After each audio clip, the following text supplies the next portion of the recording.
Hi, Mark here with the Average Me channel.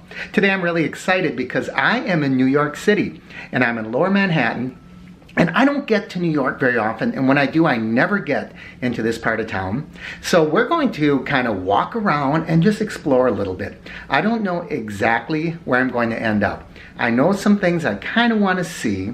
I want to get down to the Battery, or what they used to call Battery Park. I want to see the Clinton Castle, which has a wonderful history. I do want to see the Charging Bull sculpture. And I also want to see the New York Stock Exchange. Now there's one other place I want to see. I don't know if I'm going to get to it, but it's a location where George Washington was sworn in as our first president. So it's going to be a really full afternoon. Let's get started. So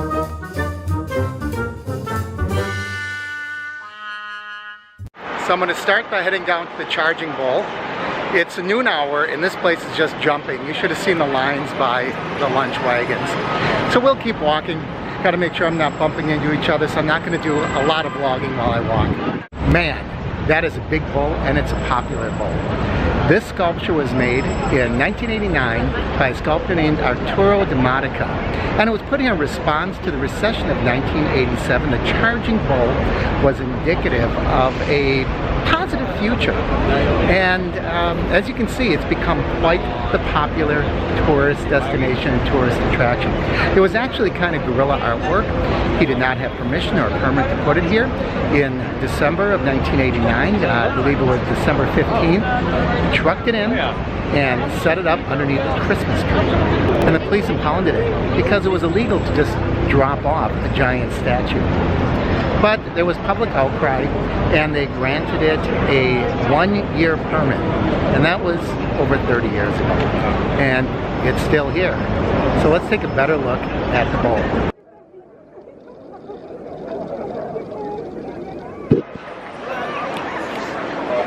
And as you can see, it's very popular to rub all parts of the bull, including the nose, the horn, and, well, other parts. Every side of the bull is quite popular.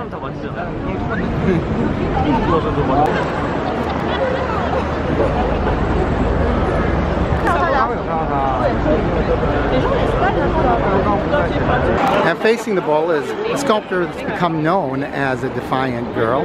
The sculptor of the bull didn't like this being put in place because it felt it took away from the intended meaning of the bull itself. Of course, without the bull, the Defiant Girl would have very little meaning. So, you know, you make up your own mind. Do you think that it adds to the artwork, or does it detract from it? I know this isn't the greatest view, but I figured I just had to get up close to the Charging Bull.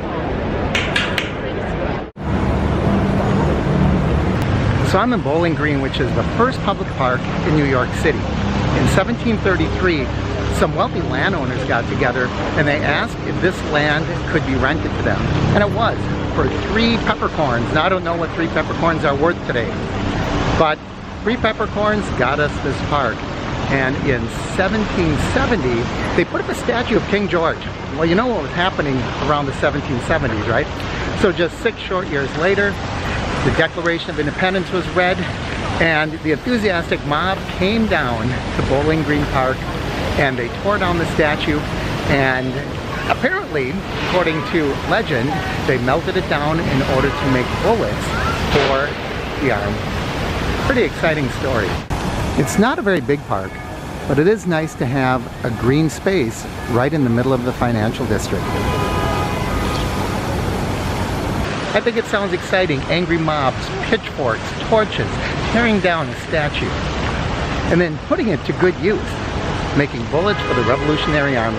There used to be crown-shaped finials on top of these posts, and the angry colonists sawed them all off because the crown was not a good image in 1776.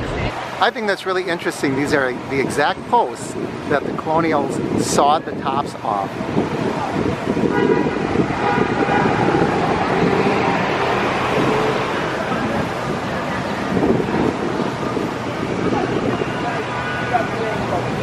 I assume they made bullets out of those too, but wouldn't it be cool to have one as a souvenir? This is the Alexander Hamilton U.S. Custom House. It was built from 1902 to 1907. This building is considered to be a masterpiece of the Beaux Arts style. It was built to house the duty collection operations for the Port of New York. The major sculptures in front represent the four continents of Asia, America, Europe, and Africa. Number 26 Broadway is the Standard Oil building. This was one of Manhattan's most imposing buildings and was not only the headquarters of Standard Oil, but the office of John D. Rockefeller. It began construction in 1885 and grew as the company grew. For the early part of the 20th century, the Standard Oil building was a dominating symbol for Manhattan's wealth and importance. Now we're crossing the street heading into Battery Park. So the base of this flagpole behind me depicts the purchase of Manhattan from the local Indians for $24. Now, it said the Indians at the time did not really have a concept of private land ownership, so giving trinkets and money and things of value was probably looked at as a goodwill gesture rather than a purchase. And it goes way, way up there. But I've got 24 bucks in my pocket. I could buy all of Manhattan. I don't think I could do it anymore, to you. So what you see in the distance, we'll walk over there, is Clinton Castle. Right now, that's where you can get tickets to the Statue of Liberty. But you know, at one time, that was actually sitting out on an island. The land I'm walking on didn't exist. It was water. And then they filled it in with landfill, and it became this green area. And the buildings that you see behind me, well, that was the waterfront.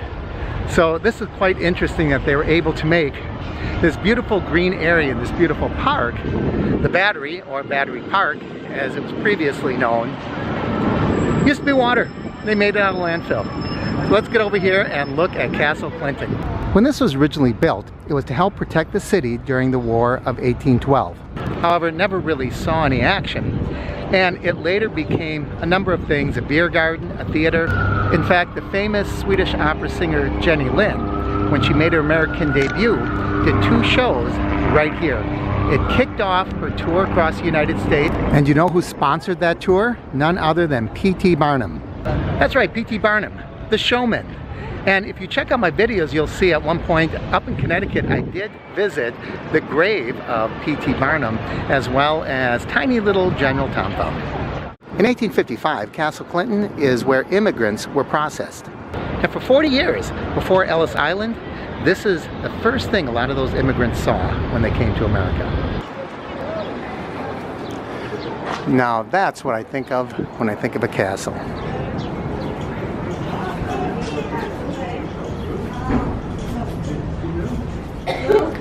And there you can see they're selling tickets to the Statue of Liberty tours. Oh, it's nice to know there's a place where you can use a restroom in Lower Manhattan. Not only are there no Crown tickets, but all tickets to see a Statue of Liberty and Ellis Island are sold out. So if you want to come here and see the statue, and I kind of knew this was going to happen, make sure that you make advance ticket purchases. And look at these guns. Pretty powerful. Aimed out at the harbor. We'll take a walk out there in a minute and see what they would have been shooting at. Maybe that guy. Or that guy. Or those 2 people over there. It says they had 28 guns here at Castle Clinton. And apparently none of them were ever fired in an actual war. In 2006, during an excavation for the ferry, 4 sections of wall were discovered, colonial-era walls. They've determined these wall sections were probably from 1730 to 1766. Incredibly interesting, isn't it, that they're still finding things kind of tucked away, buried beneath the surface? I haven't found anything indicating that they know exactly what this structure was supposed to be. But I do know that those young men are supposed to be behind the tape. Parents, curb your children. So there's the Statue of Liberty. This is probably as close as I'm going to get today, since all the tickets are sold out, and I didn't know I was coming to New York in time to buy advance tickets. But all of these people are going to get to see her.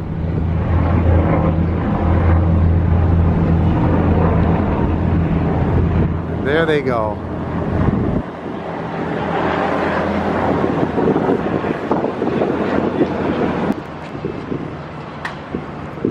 And this is the East Coast Memorial. And this shrine is dedicated to the memory of all those service people who lost their lives during World War II in the Atlantic. So much history here in Lower Manhattan. If you like history and you like seeing these types of things, memorials, Battery Park, a Statue of Liberty, Ellis Island, and monuments like this one dedicated to our service people, I really think it's worth the visit. A lot of people I know come to New York and they go to Times Square and they go see shows, and that's a lot of fun too. I didn't even know a lot of this was down here, and it's exciting to see.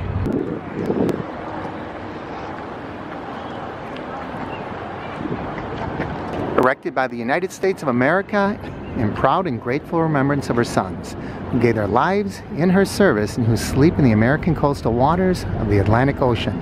Into thy hands, O Lord.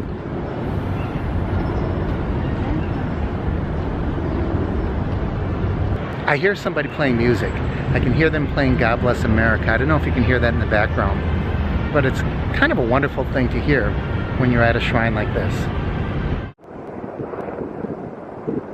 This is a shrine of St. Elizabeth Ann Bailey Seton. It's at 7 State Street. Seton was the first native-born American citizen to be canonized by the Roman Catholic Church. And here we're approaching Francis Tavern.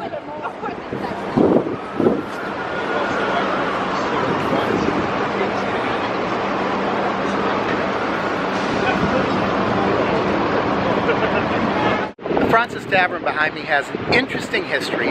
It's claimed to be one of the oldest, if not the oldest, building in New York City. We'll talk about that in a minute. It was built in 1719. And about 1762-63 became the Francis Tavern. And an interesting thing, in 1774, the New York Sons of Liberty started meeting at that tavern. And then in 1775, some Americans stole some artillery and they started firing on a British ship. They fired that, a cannonball came through the roof. In 1783, when George Washington resigned his position as commander of the Continental Army, he had dinner to say farewell to his officers right there at that building.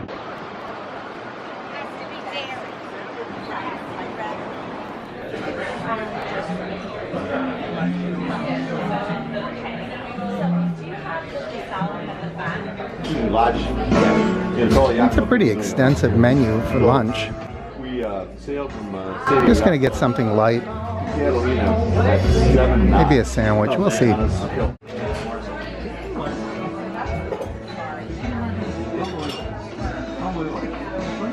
Here's my Reuben sandwich. It looks really good.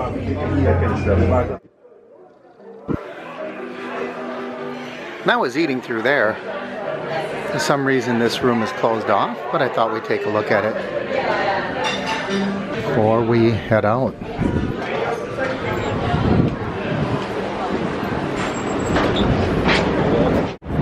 Now right around here, although I don't think the building exists anymore, 6 Pearl Street was the birthplace of an interesting American, Herman Melville. He was raised in a pretty affluent family, but his father spent all the money, and poor Herman had to go and work on a whaling ship. And as a result of that, he wrote one of the great American classics, Moby Dick. And he was born right around here. I can't find 6 Pearl Street, but it should be right about where I'm standing. Obviously all these buildings are modern buildings, so the birthplace of Herman Melville in 1819 probably no longer exists, but it was right here. This brick outline represents what used to be the original city hall for New Amsterdam. New Amsterdam was New York before it was New York. They were doing an archaeological dig and they discovered this was the location of the city hall from 1641. 1641, it's a long time ago. Not much of that exists anymore. Hardly anything. And back then, what's right behind me used to be the waterfront. What we're looking at here are excavated remains of Governor Francis Lovelace's Tavern. The approximate location of the tavern walls is indicated by the gray granite paving stones. So that's what you see right here. The tavern lot was subdivided in 1829, and the foundation walls of the two structures built then are shown reconstructed over the tavern wall.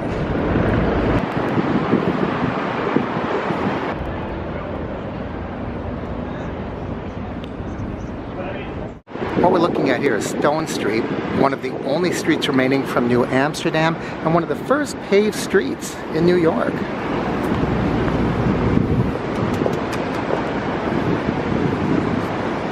Here we're walking along Stone Street. You can see there's a lot of outdoor dining, but this is a historic street.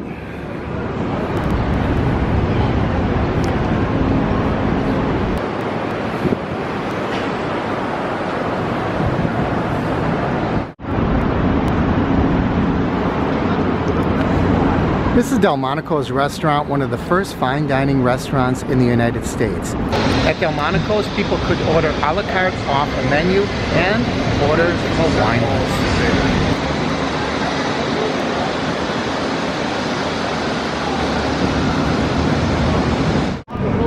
And here's 20 Exchange Place. The interesting thing about this building is when it was built in 1929, it was supposed to be the world's tallest building.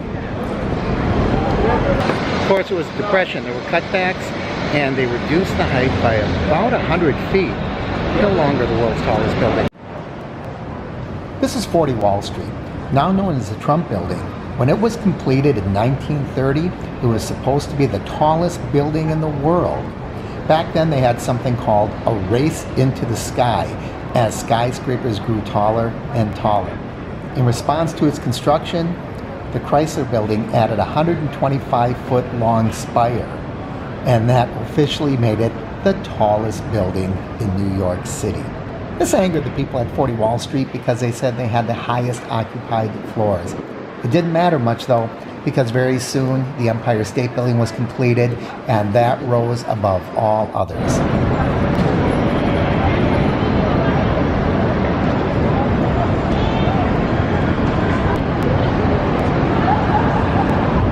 So behind me you see a statue of George Washington, and behind him is Federal Hall.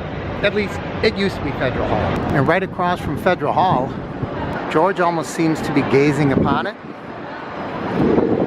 is the New York Stock Exchange. Federal Hall is where George Washington was sworn in as the first president of the United States.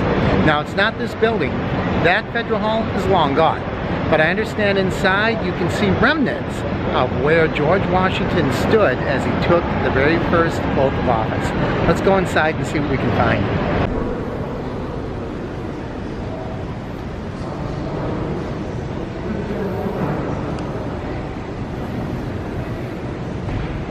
Now, this building is said to have taken its inspiration from the Greek and Roman architecture, because the Founding Fathers wanted to recognize and acknowledge the democracies that existed in those cultures. In 1862, Abraham Lincoln converted this building from a U.S. custom house to a branch of the United States Sub-Treasury. I don't suspect that's real money, but this is a real vault. They stored money over here, and they also stored money over there. Let's see what's kept in this vault.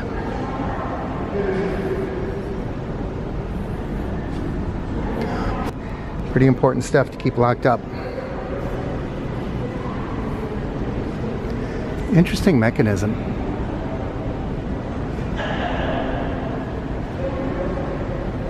So here's a replica of George Washington's presidential desk, and I imagine that it was taken from this drawing. And there he is at the inaugural in this very spot. And they're marching to Federal Hall on their way to see the new president. And there he is. Do you suppose anybody called their feather macaroni? It says George Washington placed his hand on this Bible while taking the oath. But the Bible is gone. Who took George's Bible? I was told by one of the workers here, one of the park, I don't know, are they rangers? That the Bible is gone because it was taken by the Masons who actually own it. The Masons. Makes you wonder, doesn't it? This is said to be the only surviving contemporary rendition or view of the inaugural. Of course, this isn't the building we're in, is it? It is just the same location.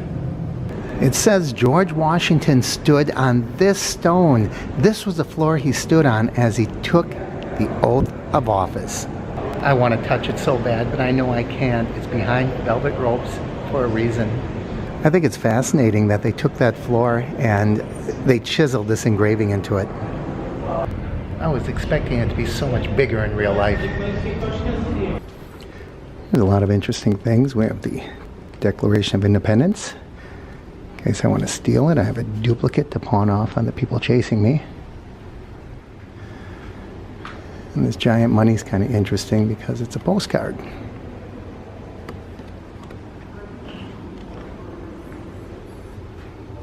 More giant money. These are magnets.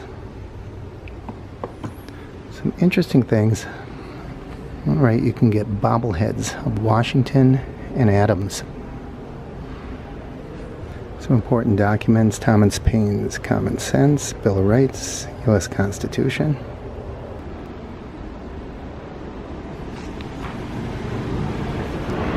And as we leave, we see the backside of George. And we also see the New York Stock Exchange. I think we can stand here. I think I might want to stand there just to say I stood there. And this statue was erected in 1883, so it's got a little bit of age to it. George says, "Stop, don't take my picture. I'm tired of the paparazzi." This is the Trinity Church. Let's head down that way. The Trinity Church is one of the wealthiest landowners in New York City. It goes all the way back to 1705 when Queen Anne donated 215 acres of land to the church. Now, over the years, they've given a lot of it away, but in 2011 alone, they collected $158 million in real estate revenue. The church was supposed to pay 1 peppercorn a year for rent. Well, the Crown never bothered to collect, but in 1976, they turned over 279 peppercorns as a symbolic payment for past rent. So here is the resting place of Alexander Hamilton. Of course, that isn't Hamilton's original tombstone. As far as I can tell, that marker was placed there about 1957. Lots of history here. Andrew died years before the American Revolution.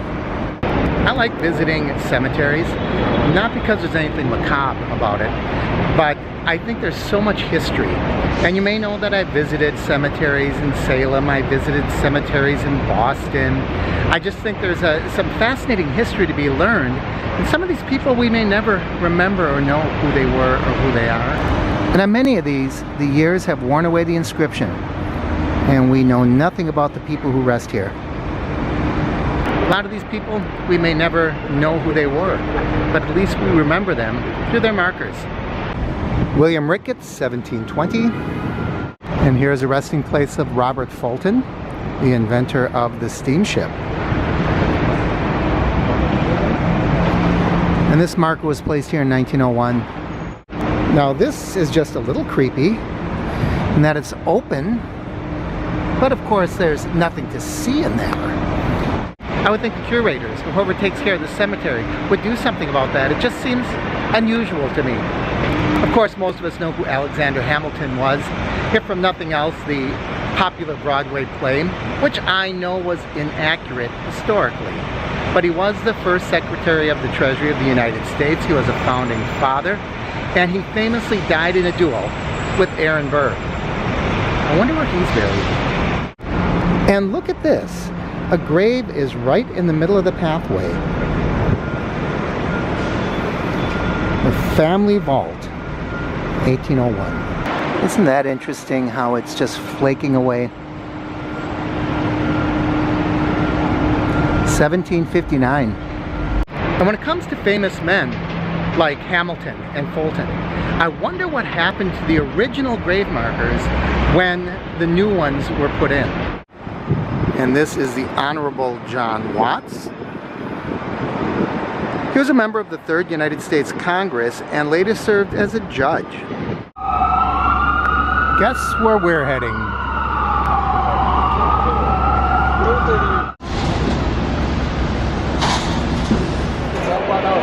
I'd never been here before. I thought I'd look around. So we're at street level.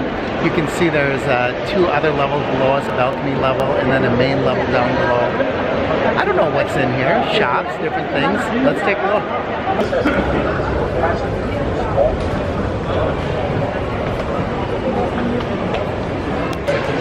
So the battery of my phone went out a long time ago. I was using that as my map and my GPS. Fortunately, New York's a pretty easy city to figure out. It's laid out on a grid, so I'm just going to wander around.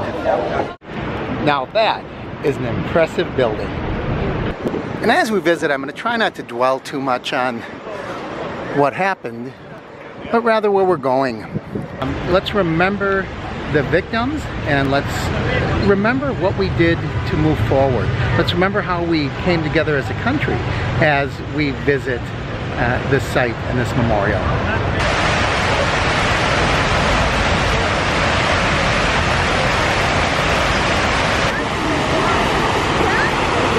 And this fountain, this water, passes through the foundation of what was once one of the buildings.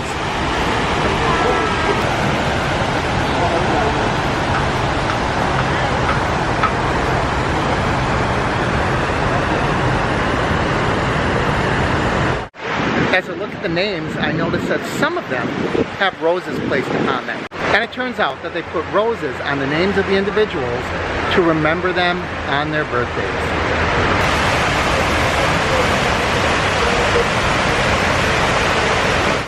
And this tree has come to be known as the survivor tree.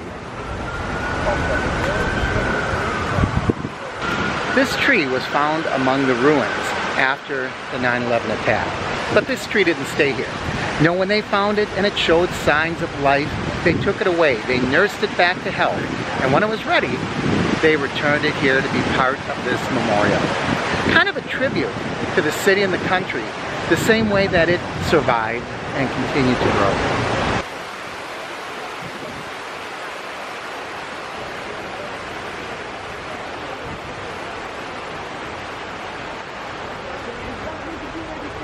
I really didn't want to bring down the tone of this video. We're enjoying ourselves, having a good time. But I think it's really difficult to visit Lower Manhattan without remembering what happened here and visiting the memorial. And as I look at these memorials and I see all of these thousands of names, I try to remember that these were people who all had rich, full lives. And I'd rather we concentrate on that, remembering that, then concentrate on that one tragic day. Now we're going to head up and take a look at the sphere. I don't imagine anything unauthorized is getting through that, like this guy.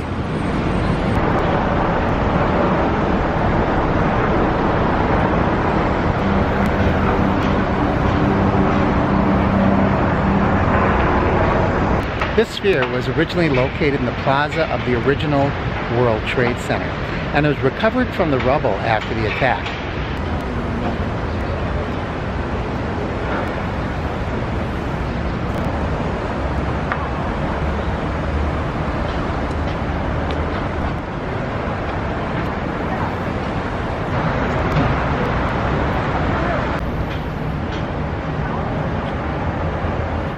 I realize this has been a bit of a disjointed visit to Lower Manhattan, but I wanted to give you a flavor and get a little bit of everything in. Everything from the Battery to the 9/11 Memorial, and a lot of things in between. I hope you enjoyed it. If so, please leave your comments below. As always, I love it when you comment, share, and especially when you subscribe. I'm Mark with the Average Me channel.